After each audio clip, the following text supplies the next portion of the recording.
பொதுச் செயலாளர் துரைமுருகன் மகனுக்கு மாவட்ட பொறுப்பாளர் பதவி வழங்கியது போல முதன்மை செயலாளர் நேருவுடைய மகனுக்கும் மாவட்ட செயலர் பதவி வழங்கணும்னு அவரது ஆதரவாளர்கள் வலியுறுத்தியிருக்காங்க.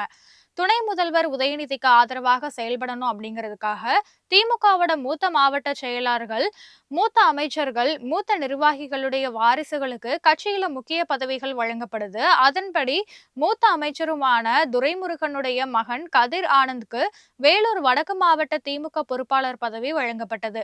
இந்த நிலையில திமுக முதன்மை செயலரும் அமைச்சருமான நேருவுடைய மகனும் பெரம்பலூர் தொகுதி எம்பியுமான அருண்குமாருக்கு மாவட்ட செயலர் பதவி வழங்குமாறு அவரது ஆதரவாளர்கள் கட்சி தலைமைக்கு கோரிக்கை விடுத்திருக்காங்க.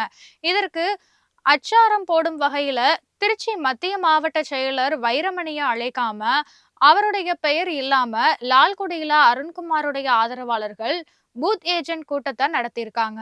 இதனால அதிர்ச்சி அடைந்த வைரமணி கட்சியில பதவிக்கு தான் மரியாதை இருக்கு, சில புல்லுருவிகள் செய்யற செயல் வேதனை தருது அப்படின்னு குமரியிருக்காரு.